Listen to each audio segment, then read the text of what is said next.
பொதிகை செய்திகளுக்காக மணி துரைசாமி. தலைப்புச் செய்திகள்.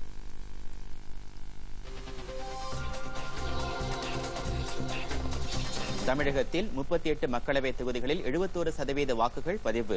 18 சட்டப்பேரவைத் தொகுதிகளில் 71.62% வாக்குகள் பதிவு. தமிழக தலைமை தேர்தல் அதிகாரி சத்யபிரதா சாஹூ தகவல்.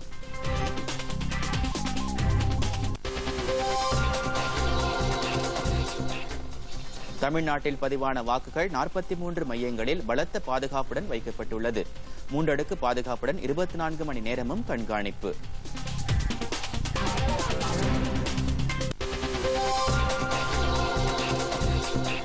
கர்நாடகாவில் காங்கிரஸ் மற்றும் மதசார்பற்ற ஜனதாதளம் வாக்கு வங்கி அரசியல் நடத்துகின்றன.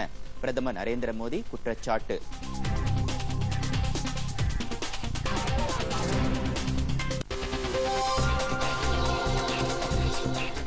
நாடு முழுவதும் காங்கிரஸ் கட்சிக்கு சாதகமான அலை வீசுகிறது. காங்கிரஸ் தலைவர் ராகுல் காந்தி பேச்சு.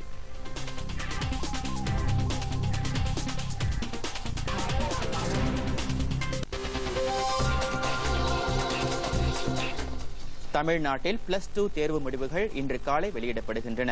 மாணவர்களுக்கு குறுந்தகவல்கள் வாயிலாக தேர்வு முடிவுகளை அனுப்ப ஏற்பாடு.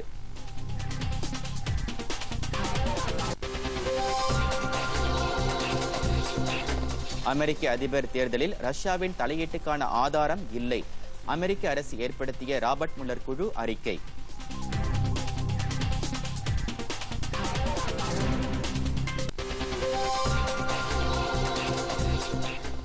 IPL cricket. தில்லி அணிக்கு எதிரான ஆட்டத்தில் மும்பை அணி 40 ரன் வித்தியாசத்தில் வெற்றி.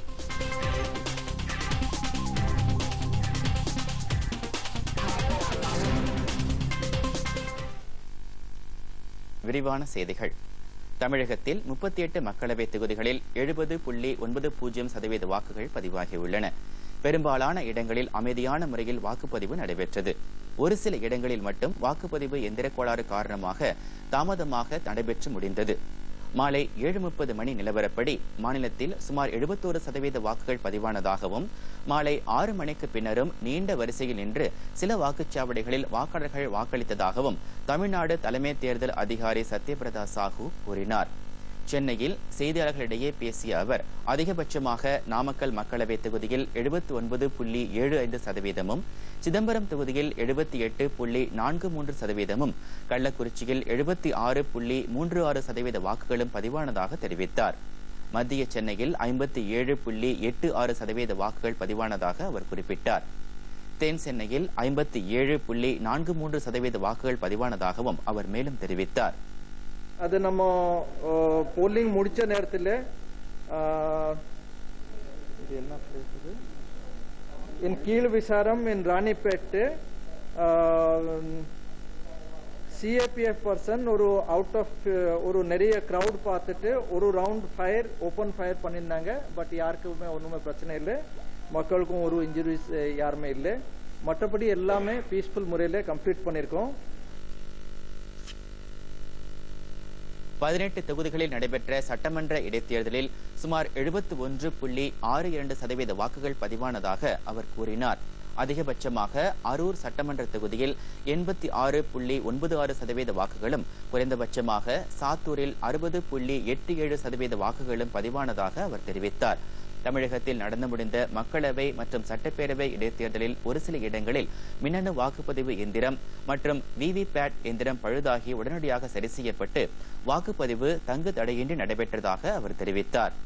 வாக்குப்பதிவு எந்திர செயல்பாட்டை பொறுத்தவரையில் நாட்டிலேயே தமிழகத்தில் சிறப்பாக இருந்ததாக அவர் தெரிவித்தார். எந்த தொகுதியிலும் மறு வாக்குப்பதிவு குறித்து இதுவரை புகார்கள் எதுவும் வரவில்லை என்பதையும் அவர் தெளிவுபடுத்தினார். VVPAT 766 இது பார்க்கும்போது 0.33% நம்ம போல் நடக்கிற நேரத்தில் சேஞ்ச் பண்ணியிருக்கோம். Ballot unit 0.34 control unit change பண்ணியிருக்கோம். VVPAT 1.16% சேஞ்ச் பண்ணியிருக்கோம்.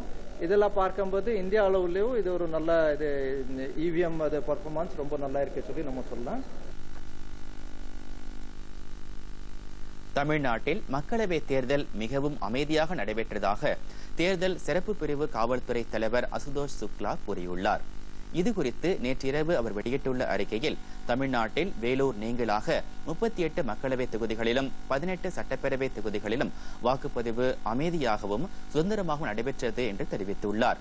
தேர்தலை முன்னிட்டு மாநிலம் முழுவதும் 67,720 வாக்குச்சாவடிகளில் 160 கம்பெனி துணை ராணுவ படையினரும் 1,40,000 மாநில காவல்துறையினரும் பாதுகாப்பு பணியில் ஈடுபட்டதாக அவர் கூறினார். பாதுகாப்பு படையினர் தீவிர ரோந்து பணியில் ஈடுபட்டதால் எந்த இடத்திலும் அசம்பாவித சம்பவங்கள் நடைபெறவில்லை என்றும் குடியாத்தம், கள்ளக்குறிச்சி, செங்கம், அரியலூர், கீழ்விசாரம் ஆகிய பகுதிகளில் மட்டும் சிறிய மோதல்கள் நடைபெற்றதாகவும் அந்த அறிக்கையில் அவர் மேலும் தெரிவித்துள்ளார். கீழ்விசாரத்தில் திடீரென பெரும் கூட்டம் வாக்குச்சாவடிக்குள் நுழைய முயன்றதால் நிலைமை கட்டுக்குள் கொண்டுவர துணை ராணுவத்தினர் வானத்தை நோக்கி துப்பாக்கியால் சுட்டதாகவும் அவர் கூறியுள்ளார். தமிழகத்தில் 38 மக்களவை தொகுதிகளில் பதிவான வாக்குகள் அடுத்த மாதம் 23ஆம் தேதி 43 மையங்களில் எண்ணப்பட உள்ளன. இதற்காக அந்த மையங்களில் 3 அடுக்கு பாதுகாப்பு போடப்பட்டுள்ளது. மின்னணு வாக்குப்பதிவு எந்திரங்கள், கட்டுப்பாட்டு எந்திரங்கள், ஒப்புகைச்சீட்டு எந்திரங்கள் ஆகியவை சீலிடப்பட்டு வாக்குச்சாவடிகளில் இருந்து பத்திரமாக கொண்டு செல்லப்பட்டு இந்த மையங்களில் பாதுகாப்பாக வைக்கப்பட்டுள்ளன. சென்னையில் 3 மையங்கள், திருவள்ளூரில் 2 மையங்கள் உட்பட மொத்தம் 43 மையங்களில் அடுத்த மாதம் 23ஆம் தேதி வாக்கு எண்ணிக்கை நடைபெறும். இந்த மையங்களில் துணை ராணுவ படையினர், மாநில காவல்துறையினர் தவிர்த்து அரசியல் கட்சிகள், சுயேட்சை வேட்பாளர்களின் முகவர்கள் 24 மணி நேரமும் அமர ஏற்பாடுகள் செய்யப்பட்டுள்ளன. 18 சட்டமன்ற தொகுதி இடைத்தேர்தலில் பதிவான வாக்குகளும் அடுத்த மாதம் 23ஆம் தேதி எண்ணப்படும். மக்களவை தொகுதிகளின் வாக்கு எண்ணும் மையங்களிலேயே அந்தந்த தொகுதிகளுக்கு உட்பட்ட சட்டப்பேரவை தொகுதிகளுக்கான இடைத்தேர்தல் வாக்கு எண்ணிக்கையும் நடைபெறும் என்று ஏற்கனவே தமிழ்நாடு தலைமை தேர்தல் அதிகாரி தெரிவித்துள்ளார்.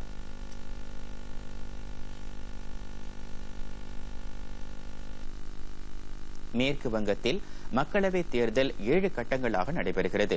நேற்று டார்ஜிலிங், ஜல்பைகுரி, ராய்கஞ்ச் ஆகிய 3 மக்களவை தொகுதிகளுக்கு வாக்குப்பதிவு நடைபெற்றது.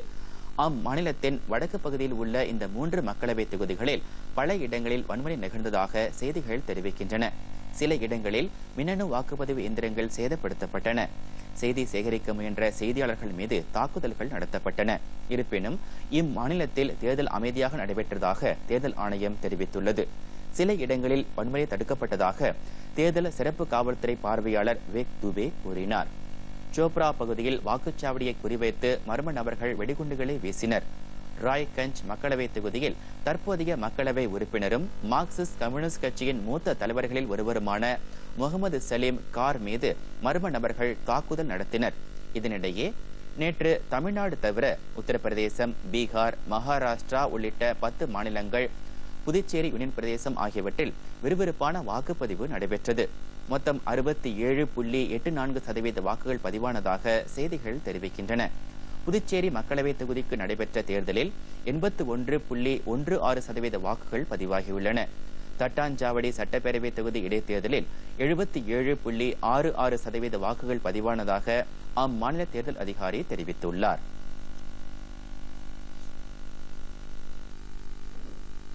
மக்களவை தேர்தலில் 5ஆம் கட்ட வாக்குப்பதிவு நடைபெறவுள்ள 51 தொகுதிகளில் வேட்புமனு தாக்கல் நேற்று நிறைவடைந்தது. அடுத்த மாதம் 6ஆம் தேதி இந்த தொகுதிகளில் வாக்குப்பதிவு நடைபெறும். பீகாரில் 5 தொகுதிகள், ஜார்க்கண்டில் 4, உத்தரப்பிரதேசத்தில் 14, மேற்கு வங்கத்தில் 7, ஜம்மு காஷ்மீரில் 2, மத்திய பிரதேசத்தில் 7, ராஜஸ்தானில் 12 தொகுதிகள் என மொத்தம் 51 தொகுதிகளில் இந்த தேர்தல் நடைபெறவுள்ளது. வேட்புமனுக்களை வாபஸ் பெற வரும் திங்கட்கிழமை கடைசி நாளாகும். அன்றைய தினமே இறுதி வேட்பாளர் பட்டியல் வெளியிடப்படும். இந்த தொகுதிகளில் தேசிய மற்றும் மாநில கட்சிகளின் தலைவர்கள் தீவிர பிரச்சாரத்தில் ஈடுபட்டுள்ளனர். அருணாச்சல பிரதேச மாநிலத்தில் உள்ள 11 வாக்குச்சாவடிகளில் மறு வாக்குப்பதிவு நடத்த தேர்தல் ஆணையம் உத்தரவிட்டுள்ளது. இது தொடர்பாக செய்தியாளர்களிடையே பேசிய அம்மாநில கூடுதல் தலைமை தேர்தல் அதிகாரி, இந்த வாக்குச்சாவடிகளில் பதிவான வாக்குகள் செல்லாதவை என்றும் மறு வாக்குப்பதிவு நாளை நடைபெறும் என்றும் தேர்தல் ஆணையம் உத்தரவிட்டுள்ளதாக தெரிவித்தார். இதன்படி அருணாச்சல பிரதேசம் கிழக்கு நாடாளுமன்ற தொகுதிக்கு உட்பட்ட 6 வாக்குச்சாவடிகளிலும், அருணாச்சல பிரதேசம் மேற்கு நாடாளுமன்ற தொகுதிக்கு உட்பட்ட 13 வாக்குச்சாவடிகளிலும் காலை 6 மணிக்கு தொடங்கும் வாக்குப்பதிவு பிற்பகல் 2 மணி வரை நடைபெறும் என்றும் அப்போது அவர் தெரிவித்தார். முதற்கட்டமாக நடைபெற்ற வாக்குப்பதிவில் அருணாச்சல பிரதேசத்தில் 60 சட்டமன்ற தொகுதிகளுக்கும் 2 நாடாளுமன்ற தொகுதிகளுக்கும் தேர்தல் நடைபெற்றது குறிப்பிடத்தக்கது.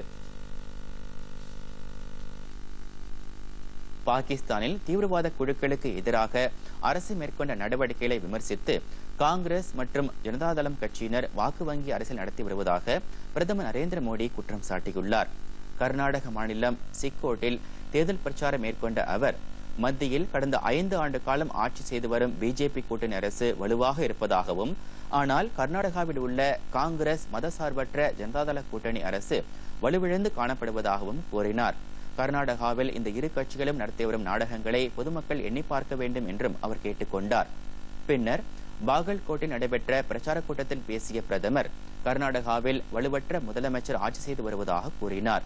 தீவிரவாதம், ஊழல் போன்ற விவகாரங்களில் காங்கிரஸ் கட்சி அரசியல் செய்து வருவது துரதிருஷ்டவசமானது என்றும் பிரதமர் குறிப்பிட்டார். கடந்த 5 ஆண்டுகளில் பிஜேபி அரசு நாட்டு மக்களுக்கு அளித்த வாக்குறுதிகளை நிறைவேற்றாத காரணத்தால் நாடு முழுவதும் காங்கிரஸ் கட்சிக்கு ஆதரவான அலை வீசுவதாக அக்கட்சியின் தலைவர் ராகுல் காந்தி கூறியுள்ளார். குஜராத் மாநிலம் பூஜ் நகரில் நேற்று நடைபெற்ற தேர்தல் பிரச்சார கூட்டத்தில் பேசிய அவர் நாடு முழுவதும் தாம் சுற்றுப்பயணம் செய்தபோது இதனை நேரில் பார்த்ததாக தெரிவித்தார். மக்களவை தேர்தலில் பிஜேபி தலைமையிலான தேசிய ஜனநாயக கூட்டணி தோற்கடிக்கப்படுவது உறுதி என்று அவர் கூறினார். இந்த தேர்தலில் வேலையின்மை, விவசாயிகள் பிரச்சினை ஆகியவை முன்னுக்கு வந்திருப்பதாகவும், ரஃபேல் போர் விமான கொள்முதல் விவகாரத்தில் மத்திய அரசு நடந்து கொண்ட விதம் நாட்டு மக்களிடம் பல்வேறு ஐயப்பாடுகளை ஏற்படுத்தியிருப்பதாகவும் கூறினார்.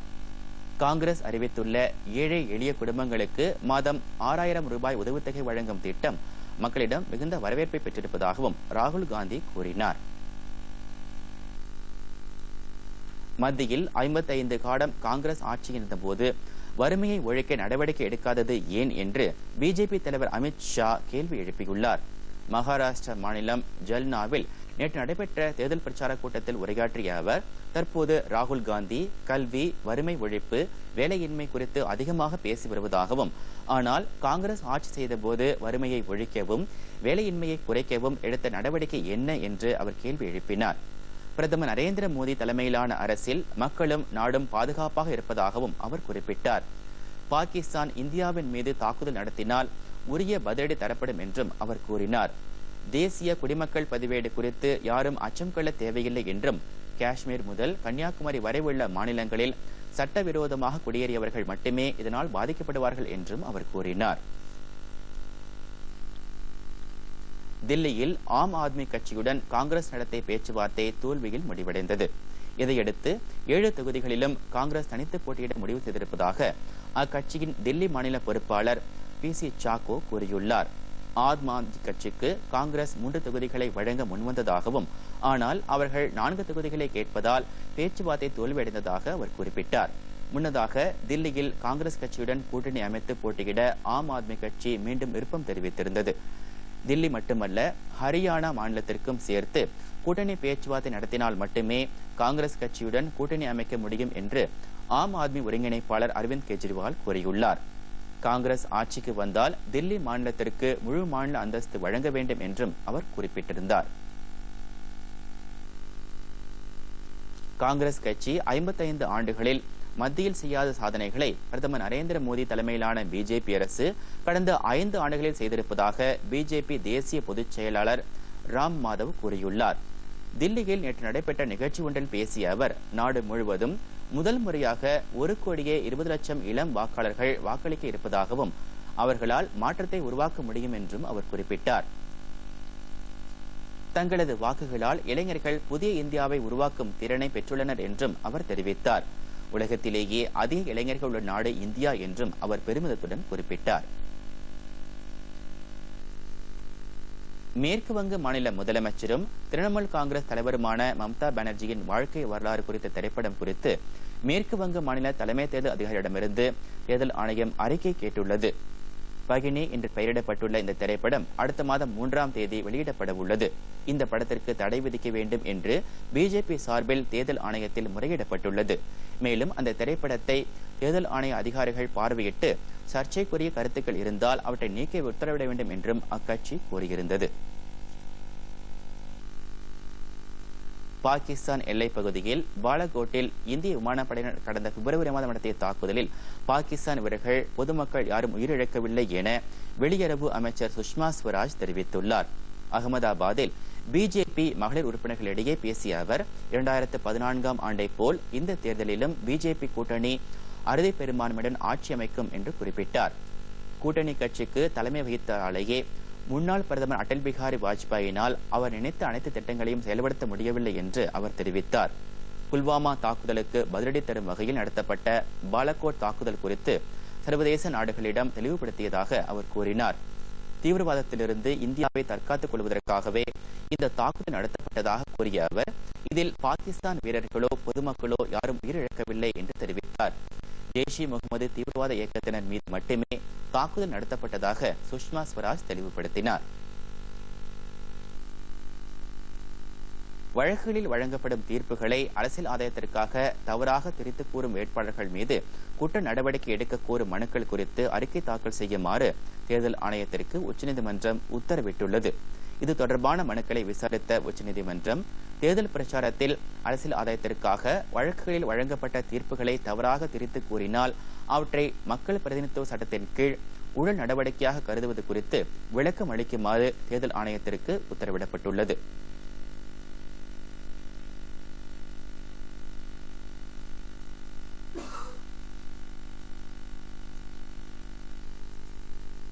தமிழ்நாட்டில் +2 தேர்வு முடிவுகள் இன்று வெளியிடப்படுகின்றன. மாணவர்களுக்கு குறுஞ்செய்தி வாயிலாக தேர்வு முடிவுகள் அனுப்பப்பட உள்ளன. இந்த ஆண்டு தமிழ்நாடு மற்றும் புதுச்சேரியில் 8,87,992 மாணவர்கள் தேர்வு எழுதியுள்ளனர். விடைத்தாள் திருத்தும் பணி மார்ச் 29ஆம் தேதி தொடங்கி ஏப்ரல் 10ஆம் தேதி முடிவடைந்தது. இந்த நிலையில் ஏற்கனவே அறிவித்தவாறு +2 தேர்வு முடிவுகள் இன்று காலை 9:30 மணிக்கு வெளியிடப்பட உள்ளன. இது தவிர பள்ளிகளுக்கு மின்னஞ்சல் வாயிலாகவும் பள்ளி மாணவர்கள் மற்றும் தனித் தேர்வர்களுக்கு குறுந்தகவல் வாயிலாகவும் தேர்வு முடிவுகள் அனுப்பப்படும். இதையடுத்து மாணவர்கள் நாளை முதல் 26ஆம் தேதி வரை தாங்கள் படித்த பள்ளிகளில் மதிப்பெண் பட்டியலை பெற்றுக் கொள்ளலாம். +2 வகுப்புக்கான சிறப்பு துணைத் தேர்வு ஜூன் மாதம் 6ஆம் தேதி முதல் 13ஆம் தேதி வரை நடைபெறும் என்று அறிவிக்கப்பட்டுள்ளது. மதுரை சித்திரை திருவிழாவின் ஒரு பகுதியாக கள்ளழகர் வைகை ஆற்றில் இறங்கும் வைபவம் இன்று காலை வெகு விமரிசையாக நடைபெற்றது. இதில் ஏராளமான பொதுமக்கள் கலந்து கொண்டு சுவாமி தரிசனம் செய்தனர். முன்னதாக நேற்று 3 மாவடியில் கள்ளழகரை பக்தர்கள் எதிர்கொண்டு அழைக்கும் எதிர் சேவை நடைபெற்றது. இன்று காலை சுந்தரராஜ பெருமாள் கள்ளழகர் கோலத்தில் தங்க குதிரை வாகனத்தில் மதுரை வைகை ஆற்றில் எழுந்தருளினார். பார்த்துக் கொண்டிருக்கின்றோம். இந்த வருடம் நீர் வளம் பெருகி நாம் அனைவரும் விவசாயம் செழித்து நாடு முழுவதும் நலம் பெற்று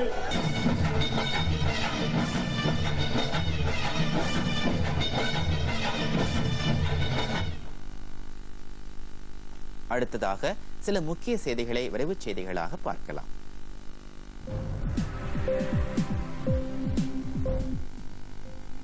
சத்தீஸ்கர் மாநிலம் கொண்டகார் மாவட்டத்தில் நக்சலைட்டுகள் நிகழ்த்திய வெடிகுண்டு தாக்குதலில் மத்திய ரிசர்வ் காவல் படை வீரர் ஒருவர் காயமடைந்தார். அங்குள்ள கோர்கோட்டு என்ற கிராமத்தில் தேர்தல் அதிகாரிகளின் பாதுகாப்பு பணியில் ஈடுபட்டுவிட்டு திரும்பிக் கொண்டிருந்த போது இந்த சம்பவம் நிகழ்ந்தது. மறைத்து வைத்திருந்த வெடிகுண்டை நக்சலைட்டுகள் வெடிக்க செய்ததில் மத்திய ரிசர்வ் காவல் படையைச் சேர்ந்த காவலர் ஜெகதீஷ் நாயுடு காயமடைந்தார். உடனடியாக அவர் மருத்துவமனையில் அனுமதிக்கப்பட்டு உரிய சிகிச்சை அளிக்கப்பட்டு வருகிறது.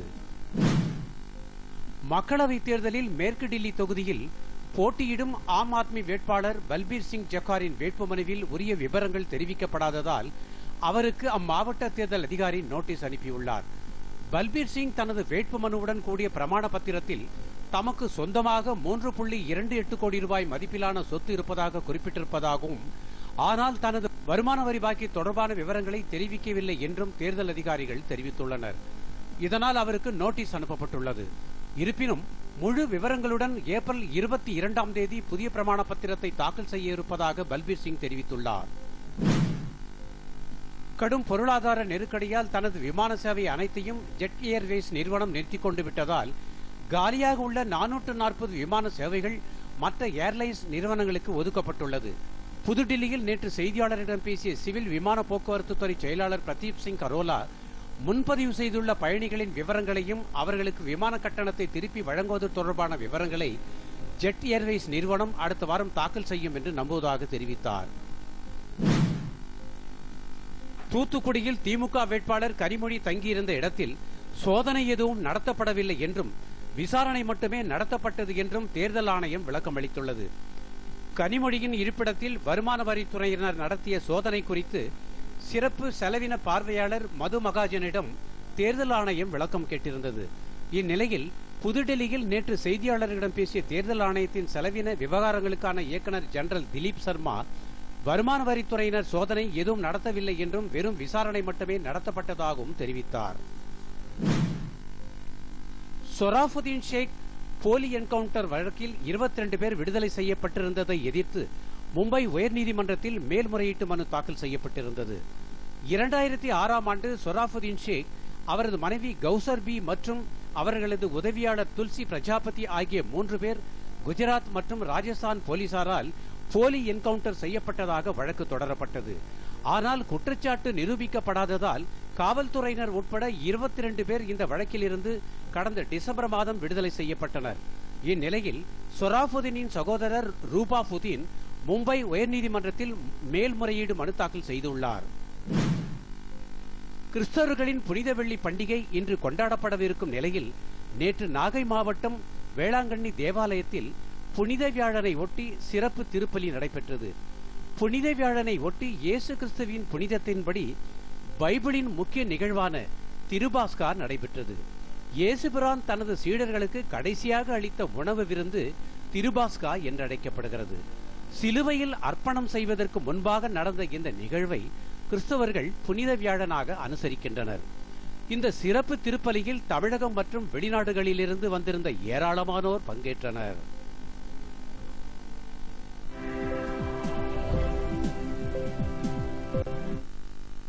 அடுத்து வருவது உலகச் செய்திகள். 2016ஆம் ஆண்டு நடைபெற்ற அமெரிக்க அதிபர் தேர்தலில் ட்ரம்ப் வெற்றி பெற்றதில் ரஷ்யாவின் தலையீடு இருந்ததற்கான ஆதாரம் இல்லை என்று அமெரிக்க அரசின் தலைமை வழக்கறிஞர் வில்லியம் பார் தெரிவித்துள்ளார். டொனால்டு ட்ரம்ப் வெற்றி பெறுவதற்கு ரஷ்யா மறைமுகமாக உதவியதாக குற்றச்சாட்டு எழுந்ததை அடுத்து இதுகுறித்து விசாரிக்க அங்கு ராபர்ட் முல்லர் தலைமையில் சிறப்பு குழு ஒன்று அமைக்கப்பட்டது. இந்த குழு தனது விசாரணை அறிக்கையை அண்மையில் தாக்கல் செய்தது. இந்நிலையில் வாஷிங்டனில் நேற்று செய்தியாளர்களிடையே பேசிய அமெரிக்க அரசின் தலைமை வழக்கறிஞர் வில்லியம் பார், ட்ரம்ப் வெற்றி பெற்றதில் ரஷ்யாவின் தலையீடு இருந்ததற்கான ஆதாரங்கள் ஏதும் இல்லை என்று குறிப்பிட்டார். ட்ரம்ப் பிரச்சார குழு அதிகாரிகள் மற்றும் நெருக்கமானவர்களிடம் நடத்தப்பட்ட விசாரணையில் அவர்களுக்கு ரஷ்ய அரசுடன் தொடர்புகள் ஏதும் இல்லை என்பது தெளிவாக இருப்பதாகவும் அவர் விளக்கம் அளித்தார்.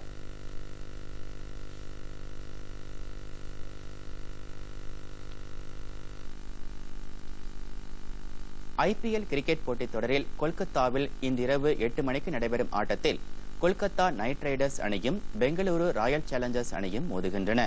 விராட் கோலி தலைமையிலான பெங்களூரு அணி இதுவரை 8 ஆட்டங்களில் விளையாடி 1 மட்டும் வெற்றியும் 7 போட்டிகளில் தோல்வியும் கண்டுள்ளது. இதனால் எஞ்சிய 6 ஆட்டங்களிலும் வெற்றி பெற்றால்தான் அந்த அணிக்கு அடுத்த சுற்றுக்கு வாய்ப்பு கிடைக்கும்.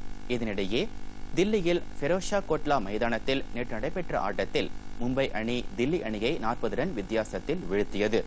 முதலில் ஆடிய மும்பை அணி 168 ரன்கள் எடுத்தது. பின்னர் 169 ரன்கள் இலக்கை நோக்கி ஆடிய தில்லி அணியால் 20 ஓவர்களில் 9 விக்கெட்டுகளை இழந்து 128 ரன்கள் மட்டுமே எடுக்க முடிந்தது. இதனால் மும்பை அணி 40 ரன்கள் வித்தியாசத்தில் வெற்றி பெற்றது. தொடர்வது பத்திரிகை செய்திகள்.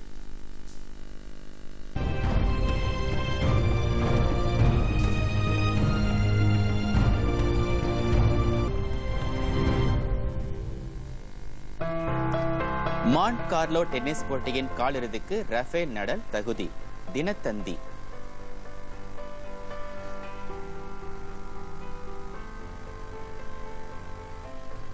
பாகிஸ்தானில் பேருந்தில் சென்ற 14 பேர் சுட்டுக் கொலை, தீவிரவாதிகள் கொடூர செயல். தினமணி.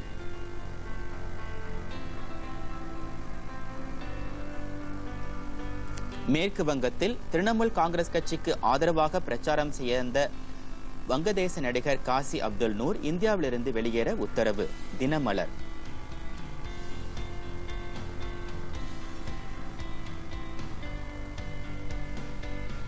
அமைதி பேச்சுவார்த்தையில் அதிருப்தி. வடகொரியா மீண்டும் அணு ஆயுத சோதனை நடத்த திட்டம். தினகரன்.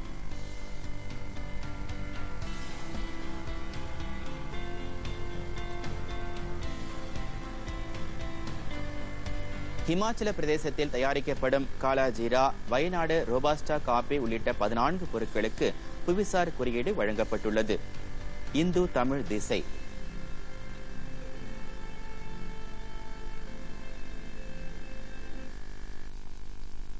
மீண்டும் தலைப்புச் செய்திகள்.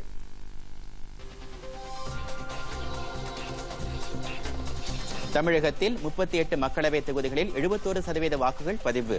18 சட்டப்பேரவை தொகுதிகளில் 71.62% வாக்குகள் பதிவு. தமிழக தலைமை தேர்தல் அதிகாரி சத்யபிரதா சாஹூ தகவல்.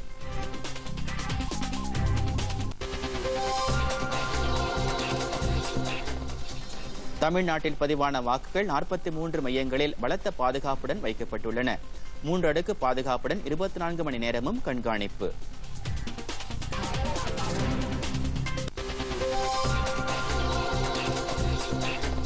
கர்நாடகாவில் காங்கிரஸ் மற்றும் மத சார்பற்ற ஜனதாதளம் வாக்கு வங்கி அரசியல் நடத்துகின்றன.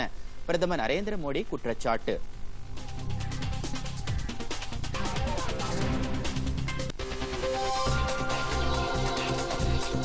நாடு முழுவதும் காங்கிரஸ் கட்சிக்கு சாதகமான அலை வீசுகிறது.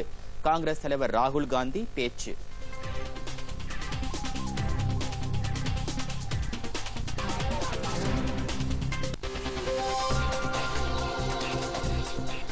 தமிழ்நாட்டில் +2 தேர்வு முடிவுகள் இன்று காலை வெளியிடப்படுகின்றன. மாணவர்களுக்கு குறுந்தகவல்கள் வாயிலாக தேர்வு முடிவுகளை அனுப்ப ஏற்பாடு.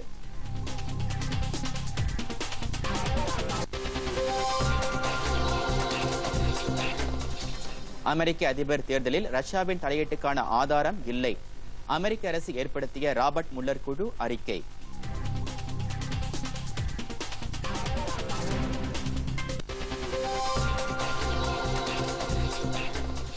IPL cricket. தில்லி அணிக்கு எதிரான ஆட்டத்தில் மும்பை அணி 40 ரன் வித்தியாசத்தில் வெற்றி.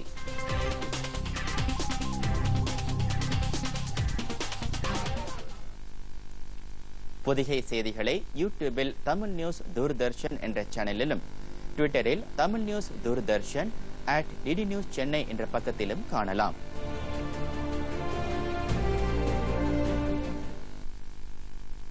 இத்துடன் செய்திகள் நிறைவடைகின்றன. மீண்டும் செய்திகள் நண்பகல் 12 மணிக்கு. வணக்கம்.